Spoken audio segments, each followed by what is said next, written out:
আমরা অবসরপ্রাপ্ত ক্লান্ত নই প্রতিপাদ্যে বগুড়ায় সশস্ত্র বাহিনী দিবস উপলক্ষে বেসওয়াল উদ্যোগে বর্ণাঢ্য আয়োজন অনুষ্ঠিত হয়েছে। সকাল থেকে হোটেল ৭১ ইন প্রাঙ্গণ থেকে একটি র্যালি বের হয়ে শহরের বিভিন্ন সড়ক প্রদক্ষিণ করে পুনরায় হোটেলে ফিরে আসে। পরে আলোচনা সভা, ক্রেস্ট প্রদান এবং প্রীতিভোজের আয়োজনে প্রধান অতিথি হিসেবে বক্তব্য রাখেন সাবেক সংসদ সদস্য আলহাজ কাজী রফিকুল ইসলাম। প্রাক্তন সেনা সদস্যদের এই আয়োজনে বগুড়া জেলায় উৎসবমুখর পরিবেশ তৈরি হয়। বিস্তারিত দেখুন ডেস্ক রিপোর্টে। বগুড়া জেলা শাখার বাংলাদেশ প্রাক্তন সৈনিক কল্যাণ সংস্থা সশস্ত্র বাহিনী দিবস উপলক্ষে আয়োজন করে একদিনব্যাপী কর্মসূচি, যেখানে আমরা অবসরপ্রাপ্ত কিন্তু ক্লান্ত নই। এই প্রতিপাদ্যকে সামনে রেখে প্রাক্তন সেনা সদস্যরা একত্রিত হন। সকালে হোটেল ৭১ ইন থেকে একটি র্যালি বের হয় এবং সাতমাথা এলাকা প্রদক্ষিণ করে আবারও হোটেলে ফিরে আসে। র্যালিতে অংশগ্রহণকারীরা দেশের স্বাধীনতার সার্বভৌমত্ব রক্ষায় প্রাক্তন সেনা সদস্যদের অবদান তুলে ধরার পাশাপাশি তাদের ঐক্য এবং শক্তির বহিঃপ্রকাশ ঘটান। পরে অনুষ্ঠিত আলোচনায় সভাপতিত্ব করেন সার্জেন্ট AKM আজাদ মিয়া, যেখানে প্রধান অতিথি ছিলেন সাবেক সংসদ সদস্য কাজী রফিকুল ইসলাম। তিনি প্রাক্তন সেনা সদস্যদের দেশের প্রতি অবদানের কথা স্মরণ করে তাদের কল্যাণের জন্য বিভিন্ন উদ্যোগের কথা উল্লেখ করেন। অনুষ্ঠানে প্রধান পৃষ্ঠপোষক কর্নেল অবসরপ্রাপ্ত মোহাম্মদ জবরুল আহসান সংগঠনের কার্যক্রম আরও শক্তিশালী করার বিষয়ে গুরুত্ব আরোপ করেন। সঞ্চালনায় ছিলেন ওয়ারেন্ট অফিসার জাহাঙ্গীর আলম এবং সার্জেন্ট আব্দুল বাতেন। আলোচনার শেষে যোগ্য প্রাক্তন সৈনিকদের হাতে ক্রেস্ট তুলে দেওয়া হয়। যে তৎকালীন সময় মেজর শহীদ রাষ্ট্রপতি জিয়াউর রহমান 26শে মার্চে কালুঘাট বেতারঘাট থেকে তিনি ঘোষণা দিলেন স্বাধীনতার ঘোষণা।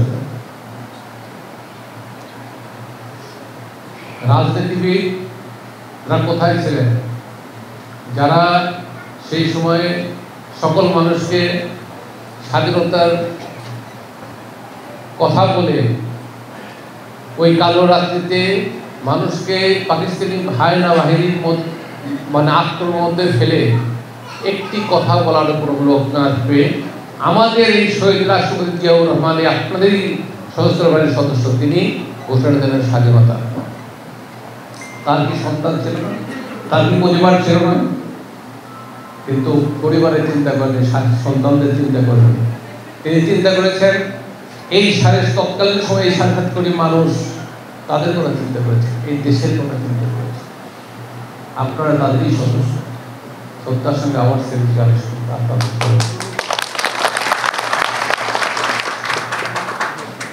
তিনি যুদ্ধ করেছেন, দেশ স্বাধীন করেছেন, জেড ফোর্সের সেক্টর কমান্ডার ছিলেন।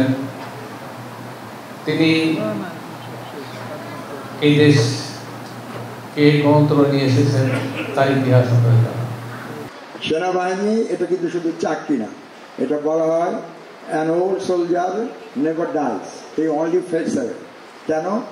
আমি সশ্রদ্ধ চিত্তে এবং সর্বশক্তিমান আল্লাহর নামে শপথ করিতেছি যে, তাই না, একটা অংশ আছে না, যে আমাকে জলে, স্থলে এবং আকাশ পথে যেখানে যাইবার আদেশ করা হইবে, আমি আমার নিজের জীবন বিপন্ন করিয়াও সেখানে যাইব।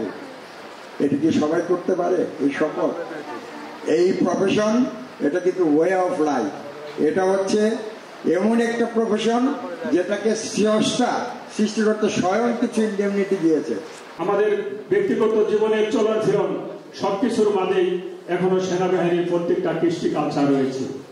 তাই আমরা অবসরে এসেও আমরা এই 21শে নভেম্বর ক্যান্টনমেন্টে থাকা অবস্থায় যেভাবে পালন করেছি, আমরা সেভাবে পালন করছি। সকাল থেকে আমাদের পতাকা উত্তোলন, কোরআন তিলাওয়াতের মাধ্যমে, র্যালি এবং প্রীতিভোজের মাধ্যমে আমাদের সন্তানদেরকে নিয়ে বিভিন্ন প্রকার সাংস্কৃতিক অনুষ্ঠান, গজল, কেরাত, এগুলোর মাধ্যমে আজকের এই অনুষ্ঠানের সমাপনী ঘোষণা করা হলো।